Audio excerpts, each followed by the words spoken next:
Okay, so good morning. Thank you for taking the time and inviting me here today, albeit virtually. So before I jump into my presentation, I just kind of like want to give a little background of how I came up with this. And as I'm looking at the time, and then I'm thinking back to when it's almost 10 years since I came up with this concept. And this concept comes out of my work in IT. So before coming to the Children's Trust, I did corporate IT, IT quality, how people and processes intersect to produce the highest quality software. And one of the things that we were doing was we were using this concept called Agile. And Agile is just-in-time work. It's a different way of planning, and it, as the name sounds, it brings agility. So if you plan on doing something and then as you start implementing it, you realize that what your plan doesn't work, you can pivot because you don't have this huge big plan that you spent months and months working on and have been emotionally tied to it. And so while we're working on this project, what I noticed is some of the developers were able to estimate when they would complete a task and actually be pretty on point. And there were some developers that never ever was able to estimate when they would complete a task. They were always behind. Their estimates were off. And so I started to try and understand why is it that some developers were able to estimate their task accurately and why some weren't. And what I realized was that as I was talking to these developers, that they weren't really, the ones that were not able to meet their mark, they were not really being deliberate about their estimates. They were kind of doing it mindlessly, not being really intentional.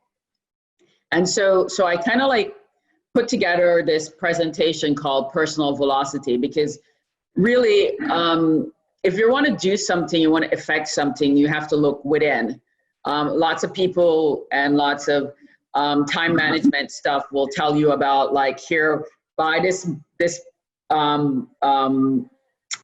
calendar and write everything down, or get this calendar on your phone and keep it there, and it will give you like to-do lists and ticklers and all that. But none of those things work if internally you don't believe that time management makes sense, and none of it works if internally you don't realize that some of your beliefs and your behaviors are what's causing your inability to properly time manage. And so that's why it's called Personal Velocity, because it's how do I personally am able to get things done, right? And you know, the thing that I do this, I continually use this in my day-to-day. I've been doing it for so long, I don't have to follow the steps in detail, but I just put together this massive project in my spare time while doing my full-time job at the Children's Trust. And one of the ways I was able to do that was because I looked at my calendar. I said, okay, what time do I have available? Where do I slot things in? And I was creative, and I said, what things that I normally do will I stop doing for a period of time to be able to get this project off the ground? And so now that the project's off the ground, I now have all this free time again, and I can go back to doing some of the things and figuring out how to fill the free time. So it does work. And I'll say that I presented this once to this group of women, and this woman was telling me that I was all wrong. And then she like implemented it, and then she came back and she said, wow, Stephanie, it's so eye-opening. So hopefully one of the points will resonate with you today. I'll send the PowerPoint so that you guys can keep it for use going forward. So before I move on, does anybody have any questions, comments, suggestions, concerns? If you feel that Michelle has made you spend an hour when you would prefer to be somewhere else, totally understand. Hopefully by the end of the presentation, you will feel differently. And if not, then I apologize for wasting an hour of your time, because I know that's an hour you can't get back. But I do believe that that this is going to be helpful, because I can't see, like I only can see 4 people at a time. Like I'm looking at Silda, Roldan, Michelle, and Mohammed. No, it was, wait, his name gets covered. Here with the beard. So if there's a question, just kind of like jump in and say, hey, there's a question, or put it in the chat, because I think the chat pops up when somebody writes in the chat, and then I'll stop and answer the question. This is not about me just lecturing to you. It's very interactive, and the more interaction we have, the more fun it is. Okay, so let's get started. So the first thing about, the first thing about personal velocity is, do you know how long tasks take, right? And most people, like especially adults, will be like, of course I know how long things take. Like, what kind of silly question is that, Stephanie? Like, seriously, come with me at something like really serious. And then I go, you really know how long a task takes? And my premise is that we don't know how long a task takes. And the reason why we don't know how long a task takes is because the first time you do a task, you're learning about the task as you're doing it. So that's the time that it takes, right? So like, let's say you do a task, the first time you do it, it takes 12 minutes. But the second time you do that exact same task, first of all, reality is not the same. And secondly, you have learned something about the task that will cause you to do the task more efficiently. So now 12 minutes might become 11 minutes. And then the environment in which you did the task the first time or the second time is not the same the third time, because time is never the same more than once. You guys following me with this concept? You guys, yes, no, maybe so? Okay. This is a little difficult, because like if I'm in a classroom, I could be like, yeah, like feedback. So you gotta help me out here with some feedback. Okay. Yeah, see, there we go. The chat popped out. Yeah. Okay. Great. So the point is that we never really know how long a task takes, because it's a constantly changing and evolving thing. But we can get estimates of how long a task takes, and you can then create some guardrails of how long something takes, and then you can go from there. Like right now, because I don't have to go into the office, I am saving about 45 minutes in the morning and 50 minutes I'm saving an hour. I have gotten back an hour of my time. And when I say 45 minutes is because like I don't have to put on heels and makeup and all this stuff and a nice dress and figuring out which dress to wear. Like I can literally work in my pajamas, and I really do. I'm no shame. I work in my pajamas most every day, except when I have meetings and I put on my makeup and I get dressed. But all of that, plus the act of driving to my office, I'm fortunate. When traffic's really bad, it takes me about 17 to 20 minutes to get to the office. So I'm a fortunate person. I don't have to deal with lots of commute. So I have an extra hour, and I've been able to really maximize that. So it's not exact. Not every day does it take 17 minutes to get to the office. Some days it takes 12. Some days it takes 20. But you know, when you work it out, is average is about 17. And so this whole thing about time to complete a task is just to bring awareness to what does it take to complete a task, and just be deliberate, right?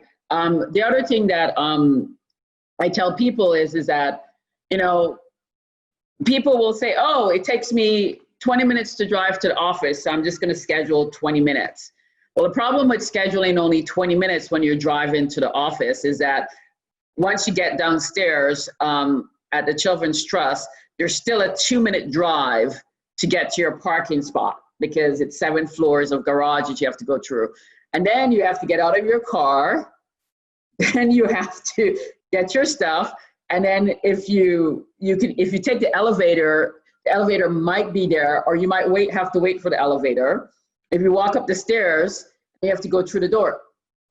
So even when you get there, if you have a meeting at 9:30 and you get there at 9:30, you're still late for the meeting, because you're not going to be in that meeting until about 7 to 10 minutes after 9 by the time you get everything done.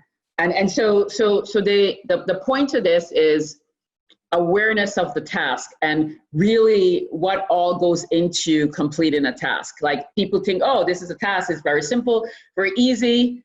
I mean, how many times have we said, oh, this is not a big deal, you know, I'm going to wait till later. And then like at 10 o'clock at night, for all you people that like to wait until late at night to do your work just before the next, it's due the next day. And then at 10 o'clock you sit down and you're like, oh, wow, I needed something else. And then the person that you needed it from is sound asleep, so you can't get it. So those are the kinds of stuff that we're going to talk about today. I'm jumping a little bit ahead, but how long does a task take to complete?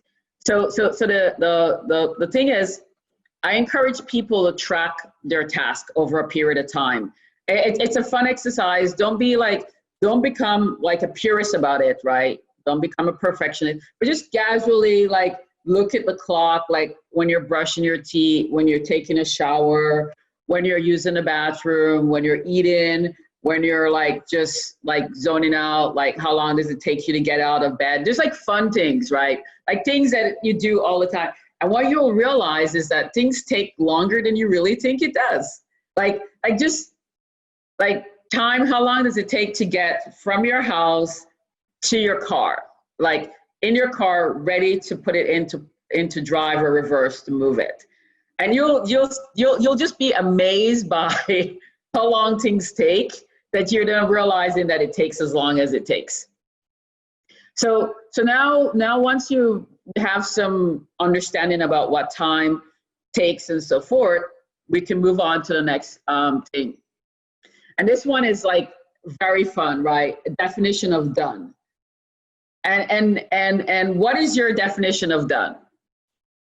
And I always say that this is like a really funny thing, right? That people will say, I'm done, right? Somebody's gonna say, I'm done. And in IT, we had this thing that we called done. So like, people will be like, I'm done. And we're like, and then we'll say, are you done, or are you just done? Hey guys, does anybody want to explain what I mean by done as opposed to just done? Like maybe done is like it's completely finished. Like no other person needs to look at it. It's ready to print, you know, versus the done where it's like, did you send that up to review, right? Because it might come back to you, right? Exactly. So done means like nothing else needs to be done on it. No other work needs to be done. Like if I am doing something and I have to give it to Michelle to review, I am not done with my task, because I don't know what Michelle's going to say, right? And this creates a lot of breakdown. I'm sure you guys have this in your office, where like you're working on the thing and you're like, yeah, like Sally is like, yeah, I'm good to go. I'm done. I was going to chillax for the rest of the day. Maybe I was going to, read a chapter, and then Danielle comes along and says, hey, by the way, like gives you back the paper, and it's like all like red marked, and you're like, what? And then you have a meltdown, a breakdown, because you're like, wait a minute, no. And then now you're like mentally like, really, Danielle? Like, seriously, you're just going to jack up my afternoon like this? And then there's just a cold thing going on in your brain that's just like, so the definition of done is very important. And we don't take the time to define it on the front end, right? So if you don't define it on the front end, then you don't know, like on the back end is where you start having breakdowns.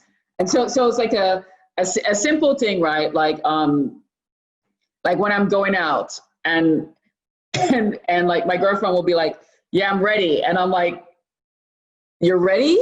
Like, okay, so we can go through the door right now. Like Roland knows exactly what I'm talking about. It's like, no, it's like, I'm ready. And then they're still putting on the lipstick, putting in the earrings, combing the hair. Like, I'm like, no, you're not ready. She's like, yeah, no, I'm ready. I'm like, no, you're not ready. Because if I get in the car right now, you're not going to be in the car with me, right? So I say to her, you're ready when you can get in the car. So are you ready? So we have an agreement, like when we're going out and we decide, when I say, are you ready? I mean, are you ready to sit in the car with me? And any other answer besides that is you're not ready. And so like now, because before, like I'd be like, I thought you said you're ready. And then we get into like this little tussle. And now I'm like, are you ready? And she's like, not yet. So I go and I sit by the door and I wait for her to be ready. But the definition of done is so important, and we don't take the time to define what it is, right? It's another example, just to like drive it home, is when somebody says, I'm finished, dinner's ready. Like there's like, dinner's ready. And then you go and you're like, where's dinner? It's like still all in the pot. So is dinner ready when it's done cooking, or is dinner ready when it's served, or is dinner ready, like when you're like, so what's the definition of dinner is ready? And the thing about it is there's no universal definition of any of these things, which is why it's important that you clearly define it on the front end, because if you don't define it on the front end, what's going to end up happening is on the back end, you're going to have breakdowns and you're going to have some disappointments. You guys tracking with me? Okay, great. Okay, so the next one is your emotional reaction to a task. And people are always like, my what? My emotional reaction to a task? What does this have to do with time management? And I will say this is where my view of time management veers off with what you would get with anybody else that's going to do this. Nobody else I've seen do time management talk about emotional reaction to a task. But we're emotional beings, and and our emotional reaction to a task is very important. And normally I would draw, but I don't have the ability to draw, so I'm gonna, we'll have to use your imagination for this. So when somebody gives you a task, one or two things happen, right? You go, yay, man, I get to work on something I really like, or oh man, this again. I mean, some people have the non-reaction, but most people have it's a flick in a positive or the negative. If you get a task that you like, it's great, you're excited about it, you put all your work into it. But just because you get a task that you like doesn't mean that that's good for you. Because people also, when they get tasks that they really like, they work on it and they work on it and they work on it and they work on it and they work on it and they work on it. And then in IT, we call this thing called gold plating. I don't know, this is showing my age, but back when I was a little kid, like I wanted some jewelry. My mom would be like, okay, you can get like an 18 karat gold plated necklace, which basically meant that it will take longer to turn your neck green because it was gold plated. I don't know if you guys, nobody knows what I'm talking about. I know what you're talking about. I do. Yes, I do too. Yes. Okay. So gold plated, right? It's like, no, don't gold plate your work.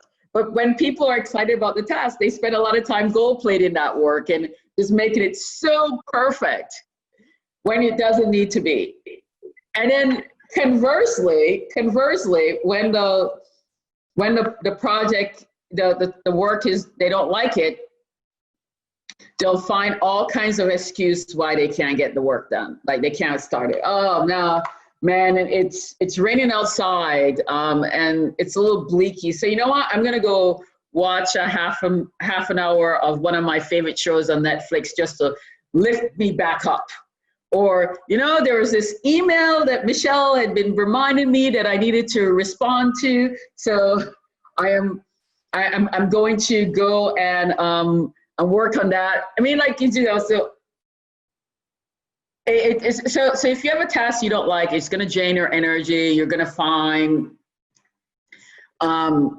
reasons why not to do it. But the important part of having your emotional reaction to the task is that you can now receive how you want to go about it, right? If you're excited about the task, what happens is your energy goes up. And depending on how exciting it is, you might get so high that you might go out of your equilibrium. And then you have to wait to come back down, because when you're excited, you can't work. Now, I know people think that they can work when they're excited, but think about a time when you heard like really exciting and happy news. And then were you able to find your car keys, or were you able to think about something? Nothing. When people are excited, they're really, really high and they can't really think, they really can't process what's being told to them. And then they have to come back down to equilibrium to be able to function. Equilibrium is like something here that you go up and down, and as long as you're in equilibrium, that's when you're like at your best. And if you go higher than your equilibrium, you're out of sorts and you can't really work effectively. And if you go below your equilibrium, where like it's a negative response to something, again, you have to wait till you come back to your equilibrium to be able to function. And that's why, like, sometimes we've all read books or read something where you sit there and you're reading and you're reading and you're reading, and then you're like, what did I just read? Nobody knows what you read, right? Because you're not in equilibrium. So the next time you're sitting there doing something and your brain is just like, feels like it's stuck, that's just really a way for your brain to say, you're out of equilibrium right now. And maybe what you need to do is stop trying to do what it is you're doing and move to a point where you can be in equilibrium and then come back. Are you guys with me? So I mean, like, let's do a little share out here. Let's get a few people talk about how their emotional reaction to a task has caused them not to be able to complete it on time. Go ahead. Who wants to go first? I'll share. Okay. Especially with these times now, when we were working from home, I have 2 kids as well. So knowing that some of my tasks may require me doing more like data entry or something that I consider tedious, which I already look at like, oh man, you know, I have to make sure I don't miss these numbers, and I have to really concentrate on the things that I'm entering.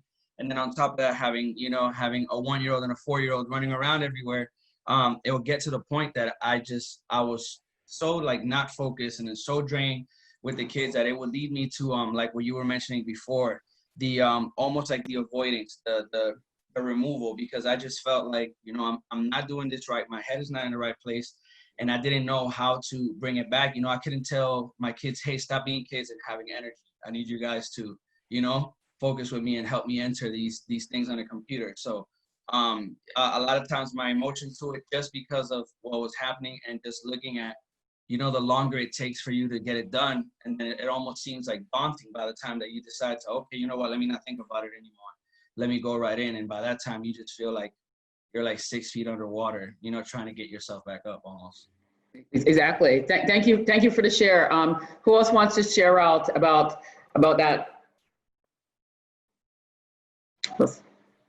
Michelle, I saw Michelle hand up. I had a question, not necessarily about the task, but if you realize that you're out of equilibrium, do you have some suggestions for how you or how people can get back into? Sure. Absolutely. So one of the things, and this is where like some mindfulness practice comes in. Well, some of, I know you guys do some parenting courses and you tell parents how to kind of regain control of the situation. That's when these techniques come in. So first thing I do is, if I have a task that I don't like, I acknowledge that I don't like the task. I don't pretend that I like it. I just don't like this. Like, so I don't like write-in. I hate having to write. And so what, whenever there's a task where I have to write something, it takes me a long time. And I know it's going to take me a long time. So if it's due on Friday, I might start writing it on the previous Friday. Because, and then what I do is I first think about it, and I think about how this sucks, how this is horrible, how it's not utilizing any of my strengths. Who can I get to do this task? And I just go to town on why, just move all of that negative energy out. And then I go, okay, now I've become one with this. I'm like, okay, so I've moved all of that. I still have to do the task. And then I start thinking about it, and I think about, like, what am I going to do? Step 1, step 2, step 3. And then I just like leave it there, and then I think about it again, right? I think about it again. And then, so now I'm like maybe at Monday or Tuesday by this time. And then I'm like, okay, I'm going to sit down, I'm going to start writing it. And so I write it longhand. And normally when I do stuff, I don't usually use pen and paper, mostly on the computer, but because I don't like doing this, I write it longhand. So I just get some paper and I write out. And then I sit and I type what I wrote on the paper. And then I get some semblance of, okay, this looks good. So now I'm like maybe Wednesday or something like that, maybe Thursday morning. Then I like not think about it. Then Friday morning I get up and I look at it and I just edit everything, and it's pretty decent. I'm not gonna win any writing awards with my writing, but it's clear and it's done on time and it meets the goal, right? So no gold plate in my writing assignment. Nope. It's a solid B work. That's all I'm doing. It's a solid B work, and I'm good with that. So the point is that when you try and work when you're fighting against your emotional state's going to always win. It will always win. I mean, like, just like we can do an exercise. I'll show you why your emotional state will always win. Okay, let's, for the next 5 seconds, not think about anything.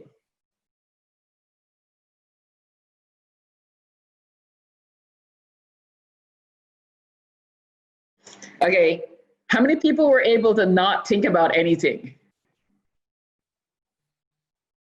Okay, you guys are good. You have control. Most of us can't, like, you tell your brain something, your brain just does whatever it wants to do. And so this is why you don't want to fight with it. You want to embrace it, meet it where it emotionally is, and then take it to where you want it to emotionally be. And the same thing happens when you're really excited. I mean, you know, you've seen, you guys work with kids too, so you've seen when the little kid's like really excited and you're like, say something and you're and you're like, just can't get the words out. Okay, so as adults, well, I mean, some adults have been able to control it. I mean, like, I am like, if I'm uber excited and you try and talk to me, I am not getting any words out. I'm just like, my hands are flaring and I'm like, hey, oh my God, oh my God. Oh my God. And everybody's like, what is wrong with you? And so, so then I have to go, oh, wait, gotta calm down. So I have to take my time. I have to take some deep breaths and I have to center myself. And then I go, okay, let me tell you what I was trying to say to you. So it's important to, the point of this slide is to acknowledge that we have emotional reactions to what people are doing and I mean, tasks that are being asked of us, and that if we acknowledge it, then we can embrace it, and then we are able to then move forward. So any questions around this? What do you guys think about this? I'll pause here for a moment if somebody has anything. Yeah, I'll share. I was gonna say the same thing as you said when it comes to writing. It's a drag for me. I'm the opposite. I love to read. When it comes to writing, the crazy thing is that when it's freelance, I can do it. But even when it comes to freelance, sometimes I struggle with it, depending on what the topic is, or if I'm excited about it, or if it's something that interests me, you know. But if somebody tells me this is what you're gonna write, even if the topic is interesting, I start to go day number one, start thinking about it, and I'm like, you know, how is it gonna look? What am I gonna say? And it's annoying. Yeah, thank you. And anybody else wants to share out about the thing? I see in the chat, Danielle said, love this because we usually repress the emotion. Yeah, that's a big part about why we can't get tasks done, right? Why we procrastinate, why you have to write things down, why it just keeps rolling from day to day to day. Anybody else have any other comments, thoughts on this? I have a question. What about, like, for me, when the whole, you know, the COVID-19 working from home, when we first started doing the Zoom, the parent workshop, we were like excited. Well, I can just speak for myself. I was so excited because it was something new, but I can see how, like, you kind of contingent where you can just have fun with it, you know? So it went from this all-time high, and it was just like, wait, 3 months later to all-time low. So how do you manage those things? And you get stuck at that low, and it's like, oh, wait, another workshop. Oh, wait, you know? How do you balance it? You know?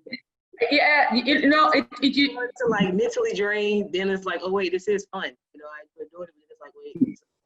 Well, I think it's about what you just said, right? You say, oh my God, like I used to love these and now these are draining me. And you have to stop and say, why is it draining you?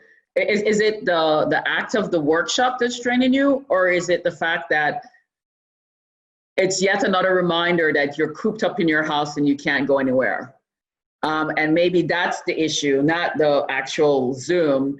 It's what the Zoom represents, right? Like for me, like people can't believe that I'm loving this whole thing, right? But like I sit down with my computer and I can just have meeting after meeting after meeting after meeting after meeting, and I can get so many things done. So I love this.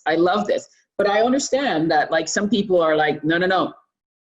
This interaction over technology is not for me. I want human to human connection. And you know, you just have to acknowledge who you are as a person and how you want to relate to this.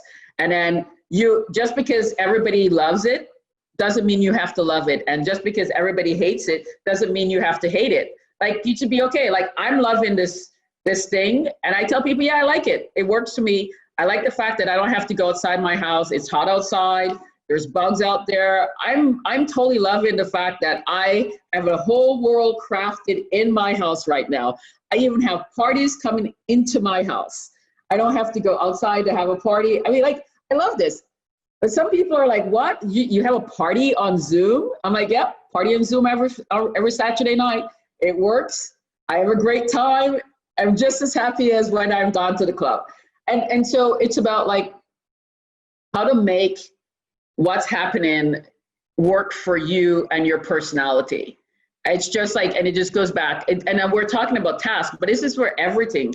How do you take the current situation and pick out the positive in it to make you feel good about what it is you're doing? With the task, if there's a task that you don't like my writing task, I don't like writing, but what I really do like is being able to put something on a piece of paper in a way that everybody understands what we're talking about. And then they can refer back to it so that they don't have to come ask me the same question 20 times. So then the other piece of that is, do I want to have somebody ask me the same question 20 times, or do I just want to write it down on a piece of paper and give it to them so they don't have to keep asking me about it? And so there's like, all of a sudden you can put the positive spin on it. If I write this thing, I can get, I get this task accomplished, and I avoid this other situation that I don't like, which is somebody having people come to me 20 times to ask me the same question because it's not written down anywhere. So that's kind of like how it works with the task and the emotions. Any questions? Comments?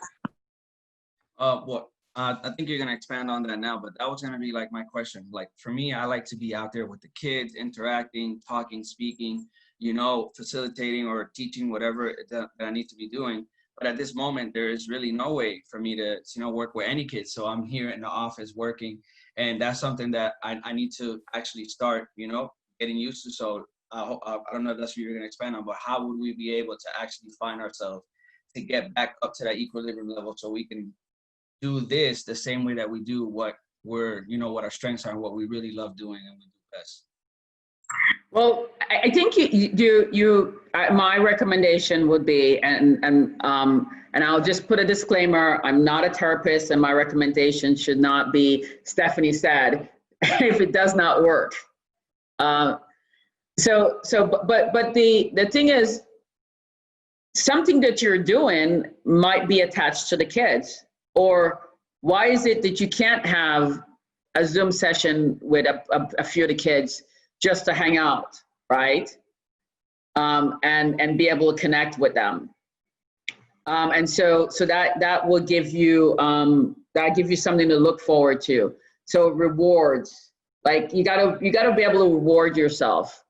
Like I go, like if I finish my writing task before the due date, and I'm just going to be able to give myself, I'm going to knock off an hour earlier from work. And now I'm not advocating that you do that, but I'm not advocating you do that. But I was like, okay, I'm just going to I can relax. I'm going to be able to hang out a little bit. I got an extra hour to watch something on Netflix that I probably wouldn't have been able to. So it's like figuring out what are rewards you can give yourself that will be helpful. It's just about like making the negative task be fun, and the positive task not being so consumed with it that you forget other things and get lost in it. You need to be able to find a right balance. If it's something you love, like yes, right now you might not be able to do all of those things, but then if you're doing something positive, how do you not get so consumed with it that you lose track of time and you still don't deliver it on time because you've been over engineering it? And then a negative task is, what are the positives in it? And maybe it's to the gentleman that talked about like his kids running around and so forth, and so you can't do the data entry. Maybe you make an agreement to yourself, like when they take a nap, that's the time that I'm going to do the data entry, and that's calm. And then when you're not taking a nap, I'm going to be able to like, yeah, I'm going to like every 2 minutes, again, not advocating that you violate any of your working rules or anything like that, but like you can enjoy them, right? And so they don't become this strain on you. So don't try and do tasks when they're running around that you don't like, because your brain will automatically associate them with something arduous, and then you don't want to have that happen. It's about like, your brain can associate data entry as something positive. They're taking their naps, and you're sitting there and you're like, oh my God, I'm getting all this stuff done. And it's just like, and then you're like, it becomes a positive experience. And I will say to you that every time I have tried and avoided a task, at the end of doing the task, I go, man, that is so much easier than I thought it was going to be. Just so much easier. So this, that's another thing about when I looked at being deliberate of acknowledging I don't like doing something, and I walk through it, how it gets to a point where it's like, okay, that makes sense. And any other questions, comments on this?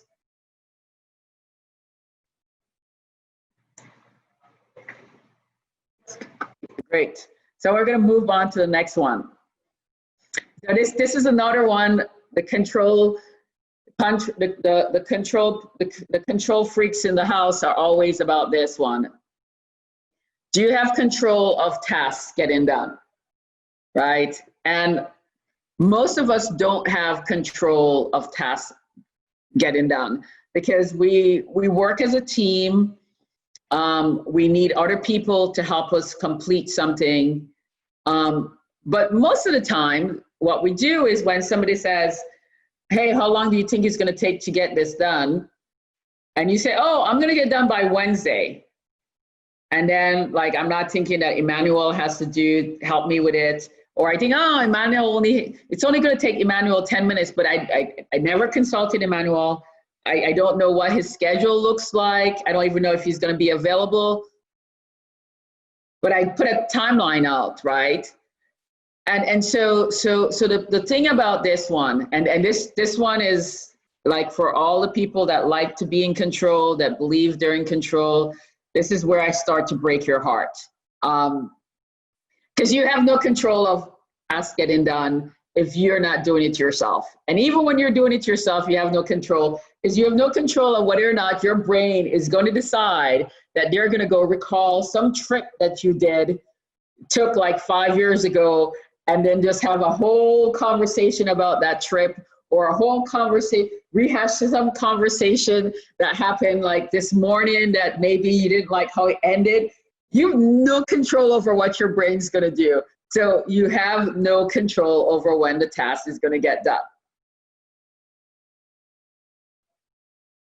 I'm just going to pause here for a moment, let it sink in, let you just kind of like receive it, just become one with it. You have no control over when a task gets done.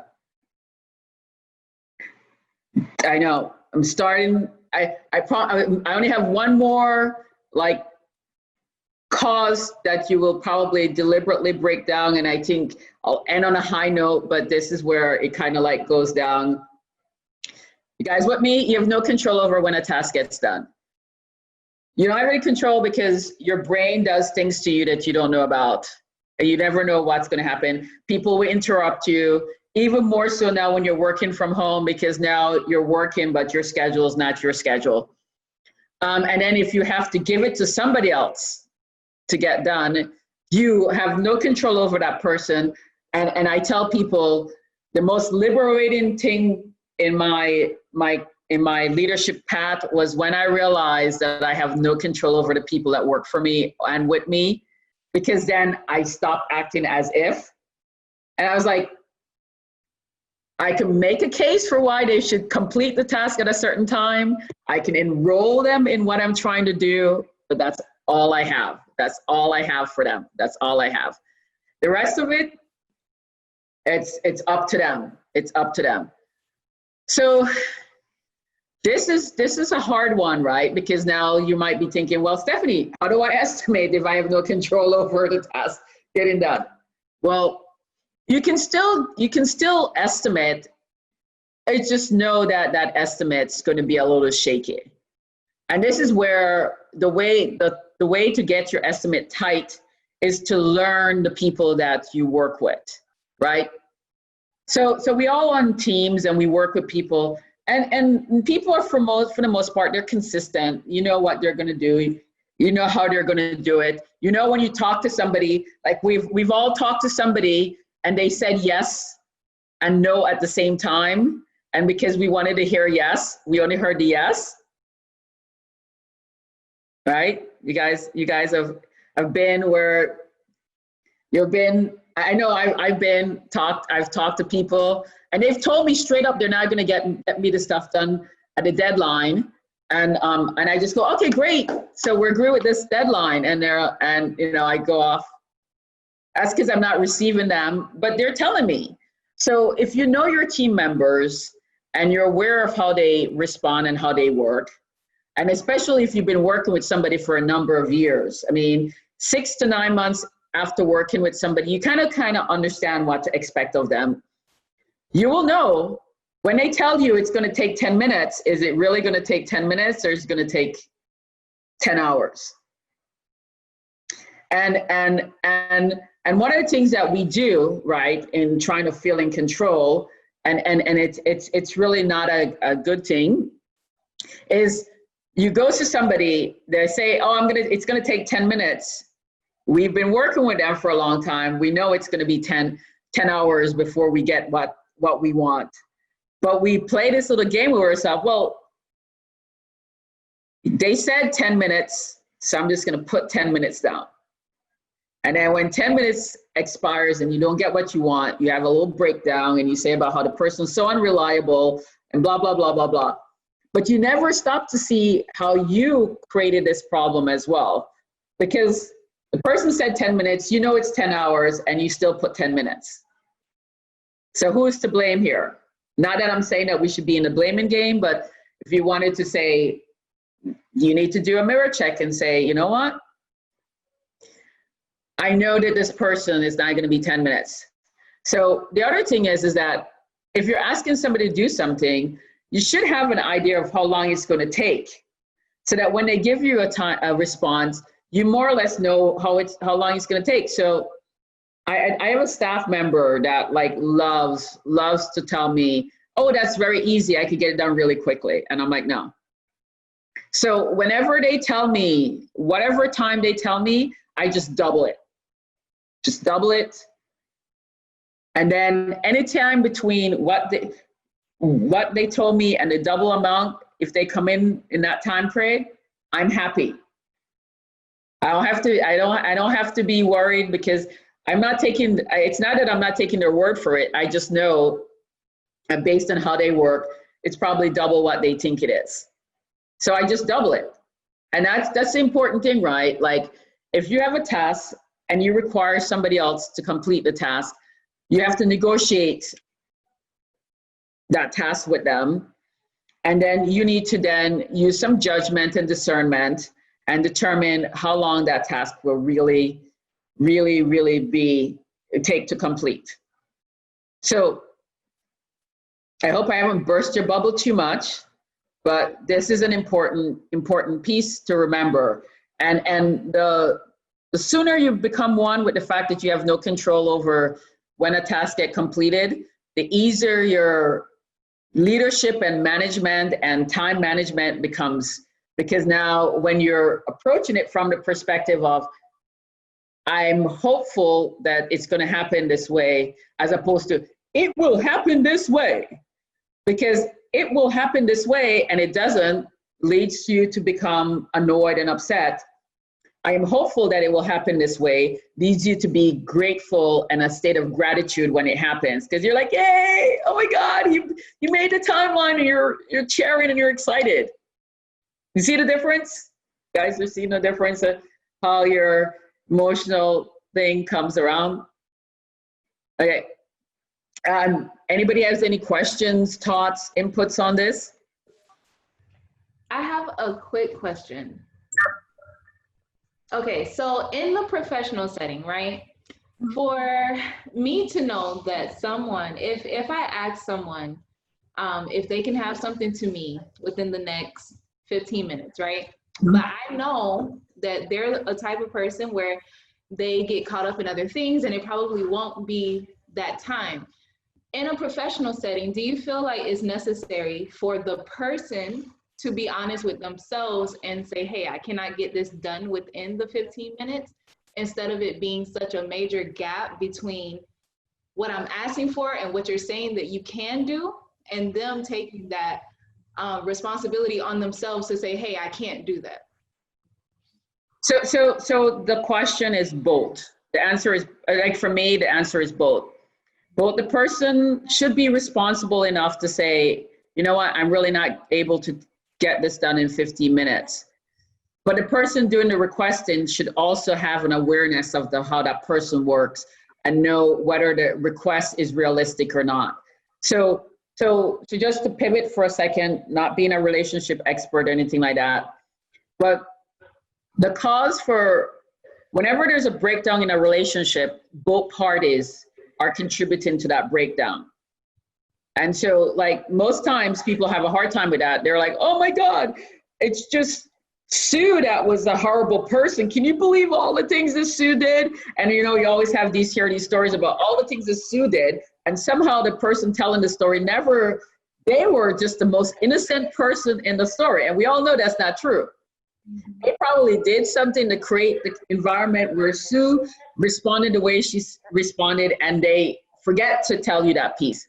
So my thing is that when you're negotiating with people about tasks, it's not just, if you know somebody, it gets caught up, and then the probability that they're going to complete a task in 15 minutes is slim to none, then why even create that environment where you're asking them to do something that you know they're not probably going to be able to do?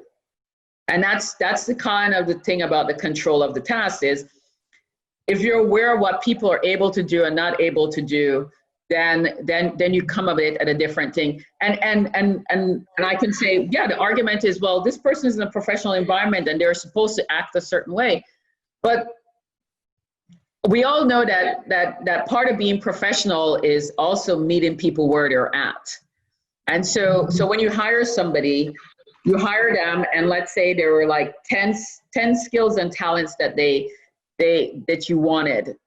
You're not going to be an expert on all 10 of them. Maybe 7 of them they're going to be a rock star on, and maybe 3 of them they're going to be shaky, but not so shaky that it detracts from the 10 that they're a rock star on. And so as human beings, because we all have this, and I mean, I just shared with you how I'm not really good about writing. I have lots of deficiencies. I'm fully aware of my deficiencies. When people give me tasks to do that aggravate that deficiency, I go, look, let me just tell you, I'm going to try, but not going to work. And by the way, if somebody says they're going to try and do something, don't expect it to get done, and don't expect it to get done properly, because try is not a commitment. Try and hope. Somebody tells you, I'm going to try, or I hope I get it done. I have a follow-up question. Yes, go ahead. Okay, so I hear when you mentioned that you don't like to write often, right? So if you had a deadline this Friday to complete a writing task, you would probably start the Friday before so that you can have enough time to get the task done. So as a manager or someone that's delegating tasks to your team, your direct reports, I think it's important for you to know their capabilities, their skill set, and be realistic with the deadline that you give them. And if you know that it will take them a while to get the task done, then give them the task earlier in advance enough time so that they can complete it. But then there are times where a task cannot be assigned a week or 2 prior to give enough time. Sometimes tasks are created right on the spot, and the deadline for the task is that day before the close of business. Like something just came up in email. We have to get this done today. Get it done now. For you to delegate that task to someone who you know won't be able to do that, like how do you handle it in that situation when the task is created in the day and the deadline for it is in the day? Do you do it yourself? Do you assign it to someone else to do? Do you have the person that doesn't have that skill set to work with someone else as a team? Is it realistic to get the task done that day, or should you pass up on that opportunity? Well, so I don't think you should pass up on an opportunity. I think there's always a creative way to be able to get things done. So my thing would be, is that truly the deadline, right? You know, we all play with deadlines because we work in environments where people will and will not meet the deadline. So the question is it truly a deadline? If let's take the situation, this person has a hard time completing things when you give them it at the last minute, and you had no other choice. So first of all, what I'll do is I'll say, look, I know that I'm being unreasonable. So that's a word that I use. I go, I'm being unreasonable right now. I would like for you to complete this task by this time.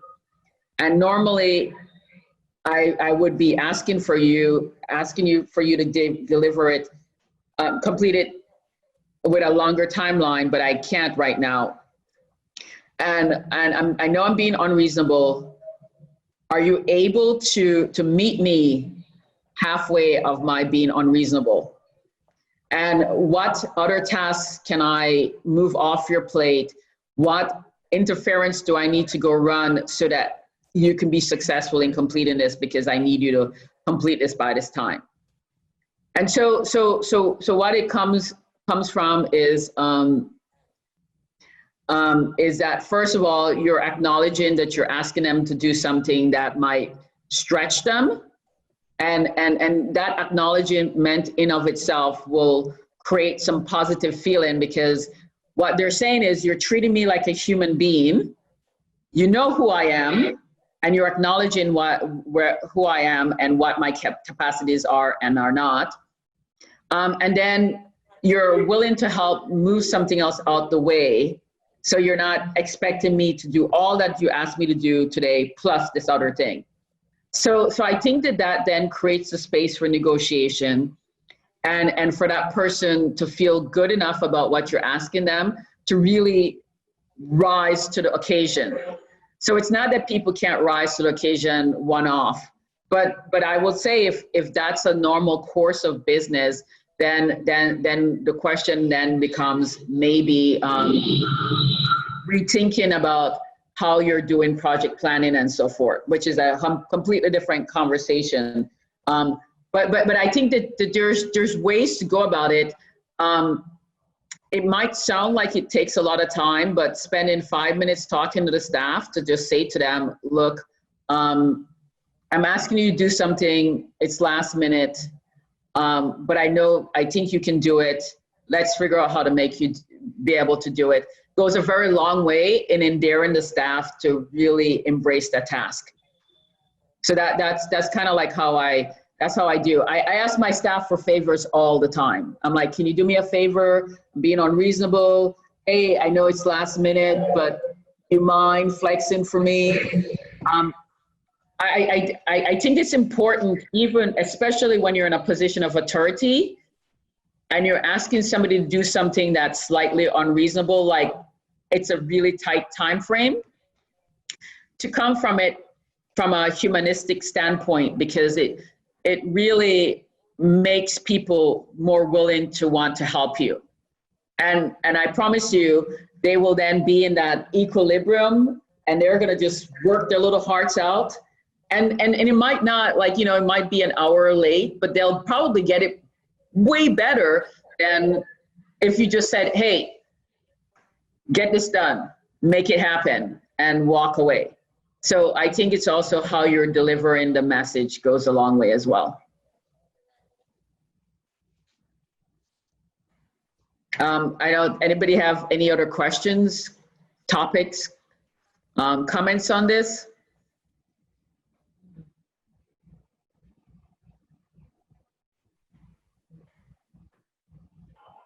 Okay.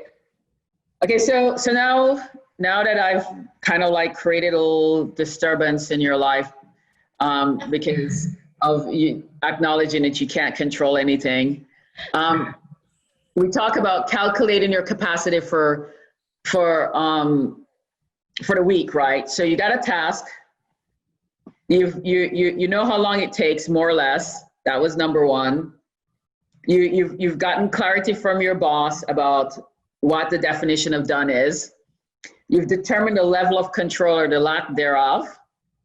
You know what your emotional reaction is to the task. You know how many hours a week you have available. And you add that all up, and that's how many things you can get done in a week.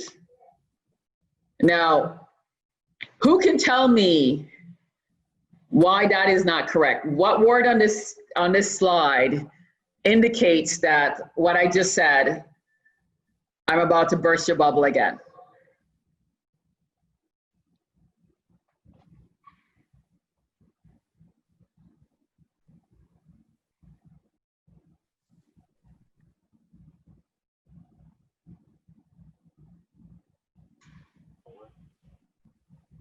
Utopian? There we go. I was thinking about that. Utopian. Yes. If you did all of this, you've created a utopian schedule. How many of you guys live in utopia? I don't live in utopia. Not me. Not me. None of us do. Yeah. So that's where, again, where I see time management things fail people. Because they'll tell you to do this and be like, okay, good, you got a schedule. It's a utopian schedule. It's not gonna happen, not gonna happen. And so then people leave these time management courses, they get really excited, they do what they say, and it doesn't work. And then they think it's something wrong. They're doing something wrong. You're not doing something wrong. If you've been to a time management course, if you followed all the steps and it still didn't change, it is not you. It is absolutely not you. So you can unpack, erase that piece of your memory that said something is wrong with you, you don't know how to do time management. Not true. You can. You've been given steps on how to create a utopian schedule, and we all know none of us live in utopia. We might go there every so often, but you can't sustain utopia all the time. So what I recommend is people to refine your schedule. I say add 15% for context switching. Positive distractions will return quicker, negative not so long, will take longer. And I put 15%, you can play with this, you can add more, you can add less. It all depends, everybody's individual. But the point is context switching. If context switching, since I've been on this presentation, I don't know how many emails have popped up that I keep having to move away because I don't want to get distracted, because I want to be here, focused on what you guys, what I'm telling you. But context switching, sometimes it's very quick, sometimes it takes longer. You see something like, you know, this morning I was having a meeting. Somebody sent me a text and I had to stop for a moment. I was like, oh. And then I was like, okay. I had to go through my little breakdown because I was annoyed with what the text said. Then I had to like get back to a center. I needed to respond to the text, and then I could continue the conversation. Context switching. I'm aware that there's context switching. I'm aware, I acknowledge. I don't pretend that my brain doesn't wander off. It does. It really does. I do lots of meditation to try and keep my brain from not wandering off by itself. That's been helpful. When I was younger, I would be like, it would just be like, I'm out. and just would leave me, and I'm physically there and my brain is, I don't know where else, and people are talking to me and I'm not responding. They're like, what's wrong with you? Is because brain said goodbye a few minutes, hours ago. And so we all know the context switching thing happens. So you have to acknowledge that, and you have to add that into your schedule. You have to schedule for unexpected. Again, this is where people that believe they're in control of their lives and in control of themselves have a little breakdown because they don't want to schedule for the unexpected. But if you acknowledge that unexpected things will happen, then when it happens, it's not a big deal because you got some time on your calendar, got some space. Like, I'll tell you, when I first started at the Children's Trust, they did this thing where they would schedule every single minute of my day. So I would look at my calendar from 8:30 until like 5. I'd have meetings, like every single thing, right? And so, like, you know, I'm a new player. I want to show that I'm in it, and I'm going. And like Thursday afternoon, I would just feel like, man, this job is just off the rails, not good. Like, not having any kind of fun. I'm not smiling anymore. Not like, by Friday, I could barely get out of bed. I'm like exhausted. That's because what would happen is they would schedule every minute of my day, allow for first of all, no bio break. So can't go get something to eat, can't go use the bathroom because you're just back to back to back. I mean, I was like, first of all, I'm like, who does this? And then secondly, there are emails that are going to come in. There are people I'm going to have to talk to. There's going to be unexpected things. And then now I find myself like from 5 to like 11 o'clock at night doing work.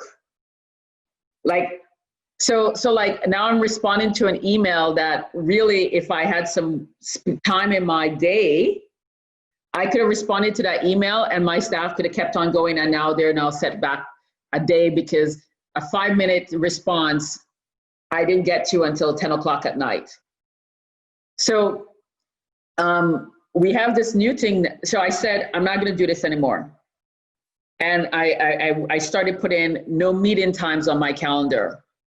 Do not schedule meetings there. Just add things. I started declining invites. I'm like, wait a minute, you have like, when do you think that I'm going to do anything? So I'd be like people would be like, oh, there's a white space, let's grab it. I'm like, no, not taking it. And now Outlook does that for me. Outlook puts focus times on my calendar, and then I can decide if I want to stomp on my focus time or not. But the point is that because I now have buffer for unexpected, and this is even before the lockdown, and I got to like just basically work in my pajamas all day long. But I would be able to during the day, like walk the floor, talk to people, have a conversation. And guess what happened? Like my emails got less because people saw me. It was a 2-minute conversation, problems got resolved, or they just needed me to just kind of like have a little dialogue. So it was very, very easy. And on the days when nobody had any things or no question, or the office was quiet because everybody was out in the field visiting our awesome providers, I got to sit at my desk and complete my emails and just be focused and just think, maybe stand at my window and look out at the Miami skylines and count the amount of cranes that are going to be that are out there to say how many new buildings are going up, how much more millions of dollars we're going to get to be able to fund programs to help children and family in Miami-Dade. I mean, just stop and be. And so this is a very important thing, right? And I also, at the end of the week, I didn't feel so drained and tired that I didn't want to do anything but sleep. And that then, of course, helped my creativity, helped my energy level, and just my overall mood, right? Nicer person to be around because I'm not as irritable. You know, if you're needing bio breaks and people are talking to you and they say something that maybe if you weren't concentrating on the fact that you need bio breaks and you're trying to tell your body to calm down, you might like respond kindly, but then you're doing that, you're fighting, you're having this tussle with and I know you're snapping at people and you're being short with them, and all of a sudden they're like, what's wrong with Stephanie? And then it's like, then, oh my God, Stephanie doesn't like me. And then now you have to go schedule another 45-minute conversation to clean up that mess that you just made. If you just said to schedule the 15-minute or 30 minutes before, then you would have not had that. I mean, I know I'm sounding a little dramatic and stuff like that, but I'm doing it this way because I want you guys to really understand how we create this cycle, and that we can break out of the cycle by just doing a few little things slightly different, like scheduling for the unexpected. And maybe depending on your schedule, like you guys work with parents that some of them are sometimes in crisis. You work with little kids and sometimes they're having issues, especially middle schoolers. You never know what's going to happen on a middle school. Every day is a new day. Every minute is a new minute. So maybe your unexpected is not 15%. Maybe your unexpected is 50%. But it's about like scheduling for that. And then I just go all the way to the tongue and say, I got no control over anybody else. Whatever they say, if they say it's gonna take 2 days, I put 4 days and I carry on. I do 50%. Well, I'm sorry, 50%. Actually, I double it. I do 100%, but you can do 50%. But the idea is that you add more time so that if something happens on their end and they don't make the time that they're looking for, they're still fine. And now if you go back and you recalculate your schedule, re-add the task. And this, again, for all the overachievers in the house, this is another point in the presentation where you have a slight breakdown. Because if you're an overachiever, you've been following along and you've been redoing your schedule, and now you look at your schedule, you're like, what? I only can get 3 things done this week? And you're like, there's no way, what? I can't get 3 things done this week. This is not possible. But it is. Because if you set a realistic schedule and you have a realistic goal achievement, then you will get 3 things done. And what will happen is that because you got 3 things done, you'll feel good about yourself. You'll be energized. And then you probably, during the course of getting those 3 things done, 2 things that were unexpected that slot in, you got those done without it disrupting your ability to get the other 3 done. So at the end of the week, you got 5 things done. The next week, you're feeling good. So you're like very confident, and you look at it and you do your schedule and you're like, wait a minute, this week, I got 4 things done. Plus 3 more unexpected things came in and I killed it because the unexpected time and the realistic schedule that I put forth allowed me to do that. And so you just keep doing that. And then all of a sudden you create this cadence, this velocity where you're like, okay, I'm killing it. Things are going well. So my recommendation is practice it for 6 weeks. Week 1 will be terror fill. You will be uber resistant. I encourage you to walk through that terror. Embrace it, sit it down, give it a name if you want to, have a conversation with it, and get through it. And at the end of week 1, you're gonna be like, I don't know, terror is gonna still be with you. whatever you want to call it. And then week 2, you do the same thing. By week 3, what you will notice is that you'll be like, wow, you're losing weight. I can barely see you. You're kind of like disappearing right in front of my eyes. And by week 6, you're going to be like, what happened? Where did you go, Tara? Like, where did my friend go? You're going to have to create a new friend. But what you will find is that you're going to be having greater increase in your goals, greater accomplishments. You'll feel really good about yourself. And because you're feeling really good about yourself, you're going to be working with people and your staff will notice. And you know what they're going to do? They're going to start responding differently as well. And now planning won't be difficult because you're doing it naturally as part of your day-to-day today. So I'll just share like a really funny thing about how I incorporate this, right? So I want to go to New York, and I'm concerned about flying, so I'm going to drive to New York, and so I can't drive to New York in one day because it's about 20 hours where I'm going. I'm going to Sag Harbor. I'm not going to New York City. I'm going to like outside of New York, and so it's like 20 hours, right? So I thought, okay, where I need to stop somewhere. A friend of mine has a condo in DC, so she's gonna let me use her condo. Nobody's there, so I feel safe. It's on the 2nd floor, so I can get to her apartment without using the elevator. So I'm like, okay, I'm doing well. But it's 15 hours to DC, so I'm like thinking, I'm gonna have to stop.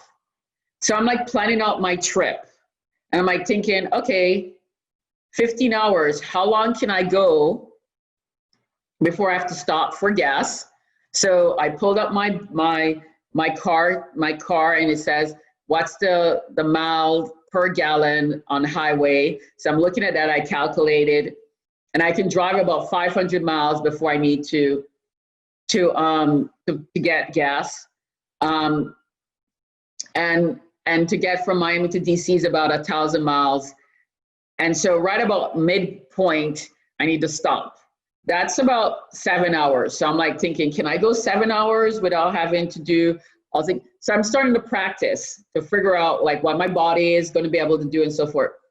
But my whole point is that in order for that trip to be successful, I've been planning and talking about this for like since June. Like June, I decided I was going to go. For like about 6 weeks, I've been planning the trip. And so it's probably not going to go the way I'm planned it in my head, but it's going to go somewhere close to it. And I'm going to get to New York. I'm not going to be over exhausted. My anxiety is not going to be off the rails. I've like taken my day. I'm filling it with people to talk to and so forth. The point is that when you have a realistic schedule where you're doing stuff, you have time to plan for other things that you're doing in your life. And you're doing it in a way that doesn't make you overwhelmed. So imagine if I had waited until the night before I decided to drive to New York to start thinking about it, because I'm so overwhelmed with everything else, I'm just don't have time to think about those things. Then I probably would end up having to stop multiple times on my trip, and it would probably be a disaster, and my nerves would be frayed by the time I got to New York. And the point about why you want to do this is you want to create a space where you're working, you're doing all the work that you're doing, you're keeping up with everything, but you're doing it in a way where your nerves are not frayed, where you feel good about yourself, where you feel happy, where you're smiling a lot, where you can make jokes, where you can find fun in what you're doing, you can find the humor in it, and that being kind, practicing loving kindness with your colleagues is something that's not a strain. And that's why this makes sense. And I will tell you that I've been practicing it, and it does work. So I'm going to stop there. Open it for any questions, comments, suggestions, feedback. This is the end of the presentation. I have a question. So I know that the time management is in this context is specifically as a whole speaking about the work in the work area, but going outside of the work, just your life in general and time management. So I hope I'm not the only one who thinks like this, but I also hope no one thinks like this, but I don't want to feel alone. So a lot of the times before my wife and I fall asleep, I usually tell her, and this is usually my last word before we fall asleep, I'm like, babe, I really wish I had more than 24 hours in a day. And I say that because I'm an extrovert.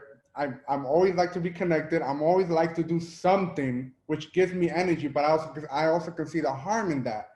Well, she's the opposite. She's a homebody. She's the one that comes home, shuts her phone off. She eats. She turns on the diffuser, she put instrumentals and read. And she's a psychologist, so she's like, but and I do struggle with time management and time because I want to do 3 million things at once. There's so many things I like to do, but obviously I can't.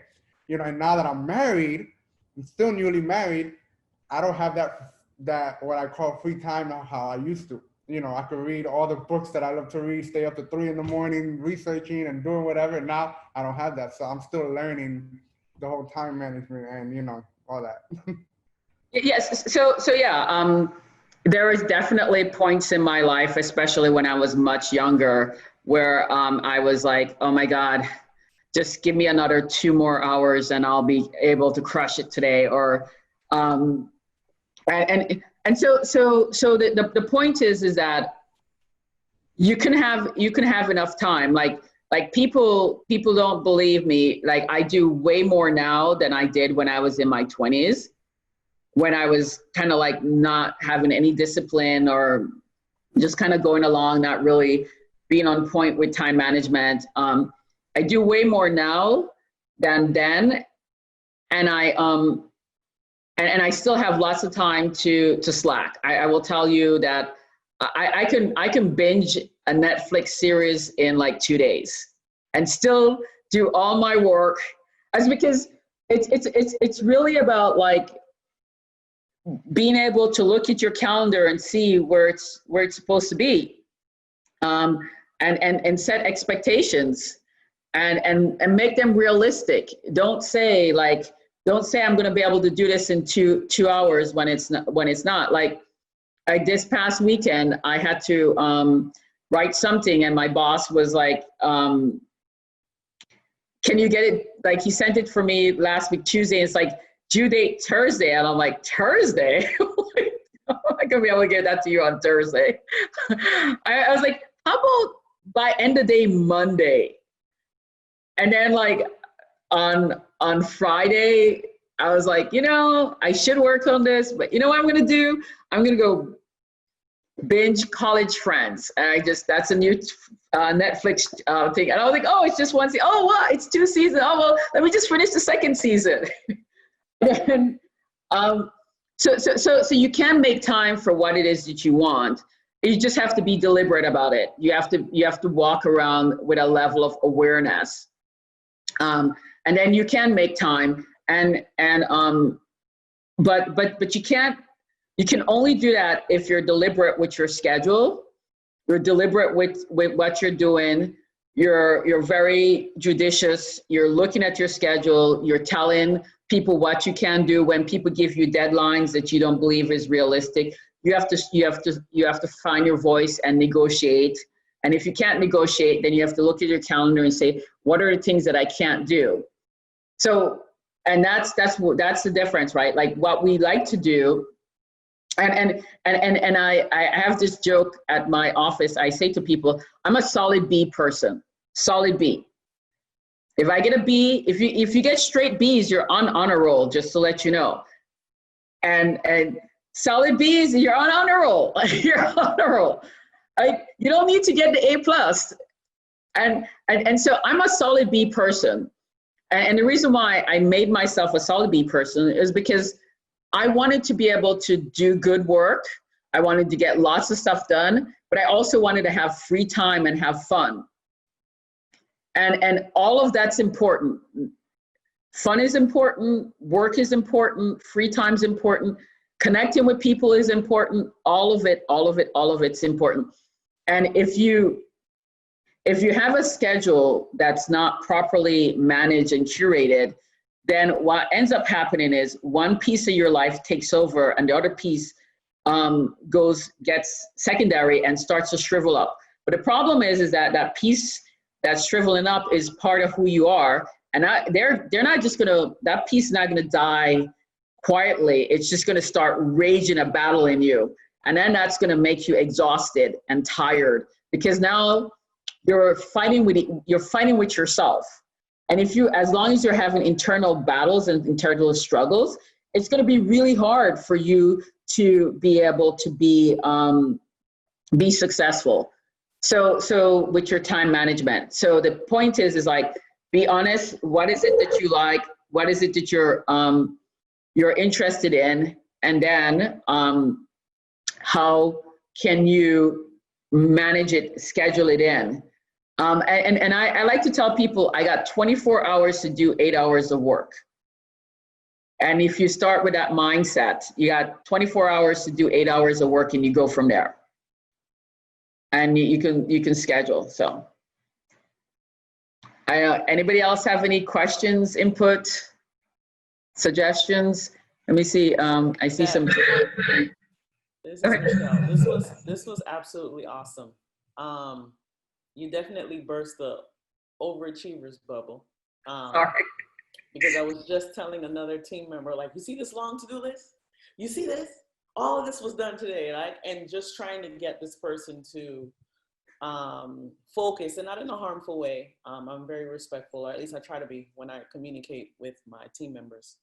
But one of the things I wanted to ask you was, if you're a manager and you see that over time, one of the things that's important for me is that I want that even when, let's say someone leaves Be Strong, they are so good at what they do, like them moving on speaks volumes of, where they came from and what they learned here.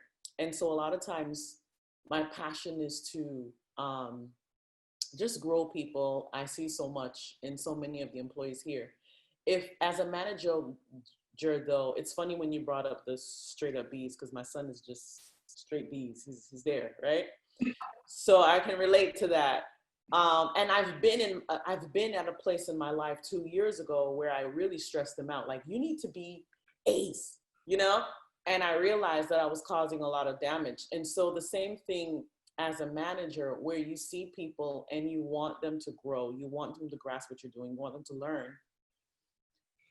They may be in that C category, and I love it, but I want to bring them to becoming the B's, where after a while, yes, we're still negotiating some of these deals, but I know you can do more, or you know what I'm saying? I don't know if that makes sense.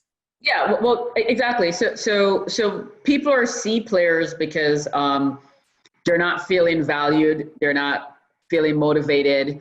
They feel that you're creating chaos in their lives. They might not even be able to articulate that to you. So they can't even say, hey, stop creating chaos in my life, Michelle. What you're asking me for is being unreasonable. You're being unreasonable every day. You can't be unreasonable every day. You can be unreasonable maybe 2 times a month. That's it. Right. You can't always be unreasonable, because if you're always unreasonable, then then it's not unreasonable, right? It's just normal. So I think that striving for A's is not like, it creates this level and this image of perfection, and that's not where we are. We live in a really messy space. What we do is very messy. And if you want to have impact, you have to be authentic. You have to be real. You have to be. I'm sure all of you guys came here and you're thinking, oh my God, Stephanie from the Children's Trust, like, what are we gonna get? Is going to be this boring, staunch thing? Like, who is this person that showed up? Like, and it's because you have to be authentic. You can't be perfect. I'm probably messed up. I probably said something I probably shouldn't have. I don't know. doesn't really matter. It's the important thing is what I'm communicating makes sense. So you should ask the people that you think are C players, why are they C players? What is it that you're doing to create the problem? As a leader, my job is to create a space where people want to bring their A game every day. And that doesn't conflict with being a solid B person, because if you're a solid B person, you create consistency and quality that's on point, the quality and consistency. And that eventually becomes an A quality work. But if you start out trying to be A quality without getting all the other stuff in place, it's not going to work. You have to have foundation. Solid B creates a foundation to get to A. So people want to come to work. They want to do great things. They want to show up. They want to be rock stars. Everybody wants to be a rock star. And so the question is, what am I doing to cause people not to be a rock star? Like, I just had a conversation with one of my staff on Monday, and I said, hey, I'm just checking in. I know you don't agree with the decision that I just made, and that's okay. I'm not trying to get you to agree with me. What I want to do is I want to ensure that that decision didn't tarnish your excitement for working at the trust, because that's what I'm concerned about. Are you excited about working at Be Strong or not?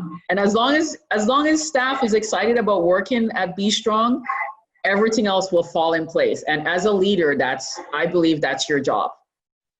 And getting people training or pointing out some stuff and agreeing to disagree. I agree to disagree. I'm like, this is my opinion. That's your opinion. Sometimes they disagree, and sometimes my opinion's wrong, and sometimes they come back and they go, you know, Stephanie, you were right. And now we smile and we have a good laugh about it, and then we move on. But I think it's just about like where people meet, where people are. So the other piece about it, which we did a lot at the trust, and we're still working on it, is we had like 500 priority one things. Everything was a priority one. Everything was like needed yesterday. That is not a healthy way to run an organization. Your people are going to get burned out. They're going to get tired. Like I said, like you can ask for, look, I'm being unreasonable right now, but that should not be a card that you play a lot. Like if you're playing that more than once or twice a month, you need to go look at your whole management and so forth. I think that people need to feel that they have time to breathe. Like I check in with my staff and I say, how are you doing? How are you feeling? And I listen to words, try, hope, tired, exhausted. Those are words that means you have a problem or could potentially have a problem on your hand, and you double click into it. I advocate for mental health days all day long. I'm like, take a mental health day. Just disconnect. Go do nothing. Spend the day in bed. I know if you're a little kid, if you have kids, it's hard, but maybe you just do, hey kids, we're gonna camp out all day in bed and let's make it fun with them so you can sleep while they sleep. or they're in the bed with you.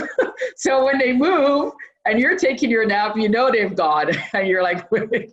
I mean, there's like so many creative, but the thing is that when you're feeling like a hamster on a wheel, your brain doesn't have the ability to be creative and come up with simple solutions to problems. So that's part of it. This is the moment I stop being a hamster on the wheel at the trust, the moment I stop overfilling my calendar, I became more creative. Problems got solved better. The staff felt better. People were happier. We joked more. We had more fun, and the providers reported that their interaction with us was better. because people were happy to be there. People wanted to be there. So, does anybody have anything else? I know we were supposed to go until 12:30, but we have a 21-day challenge and racial equity, social justice challenge, and I would like to be part of the conversation. So if you don't have anything else, I'm going to jump off. If you have anything else, I'll stay on for a few more minutes. I don't want to shortchange your interaction. This has been fun. Yes, Anybody it have? was a pleasure to have you. It was really, really fun. It was fun and eye-opening, and I love learning. And yeah, thank you so much. I really thank you, Stephanie, for everything. And it was great because it's like self-awareness with like money as the same thing with money. I mean, money and time, but time you can't get it back. And this is a field that I have to learn a lot because I have like problems with managing time. So I learned a lot, and thank you for every insight that you shared with all of us. And I mean, and we have amazing leaders in our organization, Michelle, Myra. They all are always like motivating us to work effectively, efficiently, and we feel safe at work to like share and, you know, talk and joke, and then but we can still get things done. But I know that this is gonna, for example, for me, it's gonna help me a lot more. So thank you so much for adding value to our organization. Thank you for letting me spend an hour and an hour and a half of your time. I hope that everybody felt that it was worth it, and nobody's going, oh my God, can't believe she just wasted an hour and a half of my life. So thank you. I appreciate being part of it, and I'll send you guys the slide for you guys to share with the staff. So thank you. Thank you. Okay, bye.